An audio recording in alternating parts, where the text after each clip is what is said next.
Je vais te donner quelques vérités que tu dois savoir au sujet du surnaturel. La première, c'est que plus ta connaissance dans la parole va augmenter et plus tu aimeras le surnaturel, plus ta foi va augmenter pour le surnaturel.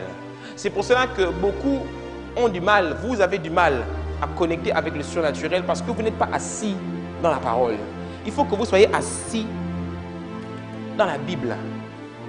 De sorte que le surnaturel ne soit plus qu'une simple doctrine, que le surnaturel devienne une seconde nature chez vous. Alléluia. Un jour, Jésus-Christ est avec ses disciples et il leur dit, passons à l'autre bord. Dis avec moi, passons à l'autre bord. Passons à l'autre bord veut dire changeons de dimension, changeons de niveau. Et mon message aujourd'hui vient t'annoncer simplement ça. Passons à l'autre bord. Allons de l'autre côté. Livre de Apocalypse, chapitre 2. Jean est là et puis il entend une voix qui lui dit, monte ici et je te ferai voir les choses à venir. Il est en train de lui dire, change de niveau, augmente ton niveau. Et ce message vient aujourd'hui pour te dire cela, augmente de niveau. Dis avec moi, augmente de niveau. Passe à une nouvelle dimension dans ta compréhension, dans ta perception, dans la révélation. Augmente le niveau parce que plus tu augmenteras le niveau de connaissance dans la Bible, plus le surnaturel deviendra facile pour toi. Beaucoup, vous avez l'impression que le surnaturel est difficilement accessible. C'est parce que vous n'êtes pas assis dans la parole. Quand vous allez être assis dans la parole, vous allez voir que ça devient facile. Il n'y a rien de plus facile pour un chrétien que d'opérer une guérison. Est-ce que vous savez ça? La guérison, c'est le b.a.-ba dans le royaume des cieux. C'est ce, comme un enfant suce facilement les sucettes, un enfant de Dieu guérit facilement les malades.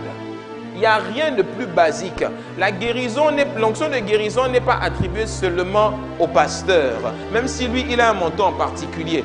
Toi aussi, tu as le Saint-Esprit en toi et tu peux opérer des choses qui sont des normes basiques dans le royaume des cieux. Alléluia. Oui. Le miraculeux, c'est la norme dans la vie d'un chrétien. C'est la norme. Que le miracle devienne normal dans ta vie. Que le miracle te précède sur ton chemin. Où que tu ailles, le miraculeux est attaché à toi. Lorsque les gens te regardent, ils ne comprennent pas.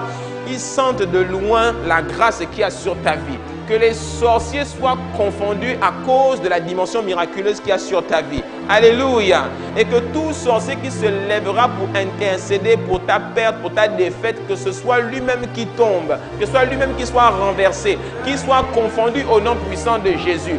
Si en ce moment où je parle, il y a un oncle qui a écrit ton nom sur un papier et qui est en train de faire des incantations quelque part dans une forêt, au nom puissant de Jésus, au son de ma parole, il tombe maintenant. Alléluia.